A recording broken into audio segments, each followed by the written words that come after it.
പാലക്കാടും വയനാട്ടിലുമുള്ള യുഡിഎഫിന്റെ മുന്നേറ്റം സർക്കാരിന്റെ വിലയിരുത്തലായി കാണാൻ കഴിയില്ലെന്ന് വെള്ളാപ്പള്ളി നടേശൻ. പള്ളുരുത്തിയിൽ SNDP കൊച്ചി യൂണിയന്റെ ഗുരുസ്പർശം പരിപാടിയിൽ പങ്കെടുക്കാൻ എത്തിയതായിരുന്നു അദ്ദേഹം. വഖഫ് വിഷയത്തിൽ സർക്കാർ ഒരു വിഭാഗത്തിന് അനുകൂലമായി നിൽക്കുന്നുവെന്ന് ആരെങ്കിലും പറഞ്ഞാൽ അതിനെ തെറ്റു പറയാൻ കഴിയില്ലെന്നും ജുഡീഷ്യൽ കമ്മീഷൻ ഒന്നിനും ശാശ്വതമായ പരിഹാരമില്ലെന്നും വെള്ളാപ്പള്ളി നടേശൻ മാധ്യമങ്ങളോട്. ഇടതു സർക്കാരിന്റെ ഐശ്വര്യമാണ് NDA എന്നും താൻ ഇപ്പോഴും LDFന്റെ നിലപാട് ശരിയാണെന്ന് കരുതുന്നതായും വെള്ളാപ്പള്ളി നടേശൻ പറഞ്ഞു. അവർ വളർന്നുകൊണ്ടിരിക്കുന്നു. അവർ വളരുക എന്ന് പറഞ്ഞതിന്റെ കാരണം അവരുടെ ഗുണം കൊണ്ടല്ല, എതിരാളികളുടെ ദോഷം കൊണ്ട് ഒരു ആശ്രയിക്കാൻ മറ്റൊരു സ്ഥലമില്ല എന്ന് കണ്ടപ്പോൾ അവർ NDA ആശ്രയിക്കുന്നു. പക്ഷേ NDA വളർന്നുകൊണ്ട് ഇപ്പൊ ഗുണം ആർക്കാ കിട്ടിയത്? LDFന് കിട്ടിയില്ലേ? ഇതൊന്ന് ആലോചിച്ച് നോക്കുക. ഈ ഉണ്ണിയാടൻ തോറ്റുപോയത് എന്തുകൊണ്ട്? NDA വോട്ട് 30 ലക്ഷം പിടിച്ചപ്പോഴാണ് ഉണ്ണിയാടൻ തോറ്റത്.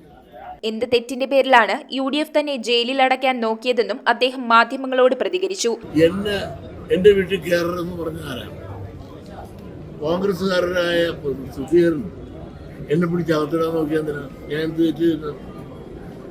ഞാൻ നിങ്ങളുടെ തൊട്ടടുത്തുള്ള ആലുവായിൽ പ്രസംഗം നടത്തിയപ്പോൾ ആ മാൻഹോളിൽ പോയ ഒരു മുസ്ലിമിന് 25 ലക്ഷവും അദ്ദേഹത്തിന്റെ മരിച്ചുപോയ ആൾക്ക് ഭാര്യയ്ക്ക് ജോലി കൊടുത്തു. അപ്പൊ ഞാൻ പറഞ്ഞത് എന്തെന്നാണ്? തെറ്റൊന്നുമില്ല. അതോടൊപ്പം തന്നെ ആ മാൻഹോളിൽ അതേ മരിച്ച ബാക്കി 2 പേരുണ്ട്, അവർക്ക് എന്താ കൊടുക്കാത്തത് എന്ന് പറഞ്ഞപ്പോൾ ഞാൻ വർഗീയ കലാപം ഉണ്ടാക്കുന്നു എന്ന് പറഞ്ഞുകൊണ്ട് എന്നെ ജയിലിലാക്കാൻ KPCC പ്രസിഡന്റിൽ എഴുതി കൊടുത്ത് എന്നെ ആലുവ SP കൊണ്ട് കേസ് ലഭിക്കില്ലേ? ഞാനിത് തെറ്റിയിട്ട് കോടതി പോയപ്പോൾ എന്താ പറയുക? ഞാൻ പറഞ്ഞു അവിടെ ശരിയാണെന്നല്ലേ കോടതി പറഞ്ഞത്. പള്ളുരുത്തിയിൽ SNDP കൊച്ചി യൂണിയന്റെ ഗുരുസ്പർശം പരിപാടിയിൽ പങ്കെടുക്കാനെത്തിയതായിരുന്നു വെള്ളാപ്പള്ളി നടേശൻ. വഖഫ് വിഷയത്തിൽ സർക്കാർ ഒരു വിഭാഗത്തിന് അനുകൂലമായി നിൽക്കുന്നുവെന്ന് ആരെങ്കിലും പറഞ്ഞാൽ അതിനെ തെറ്റു പറയാൻ കഴിയില്ലെന്നും പാലക്കാടും വയനാട്ടിലുമുള്ള UDFന്റെ മുന്നേറ്റം സർക്കാരിന്റെ വിലയിരുത്തലായി കാണാൻ കഴിയില്ലെന്നും അദ്ദേഹം കൂട്ടിച്ചേർത്തു.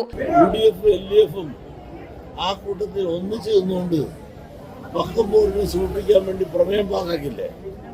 നല്ല മറന്നു പോകാൻ ആരെ തൃപ്തിപ്പെടുത്തുവാനാണ്?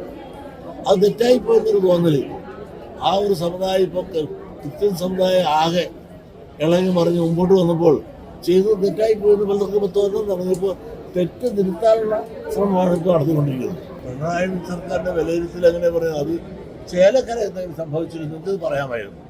ചേലക്കര ഒന്നും സംഭവിക്കുന്നില്ല. ചേലക്കര ഇപ്പോഴേ ജയിച്ചു കഴിഞ്ഞ സ്ഥിതിക്ക് എങ്ങനെയാണ് പിണറായി വിജയന്റെ ഭരണത്തിന് വിലയിരുത്താൻ സാധിക്കുക? News bureau, Kochi.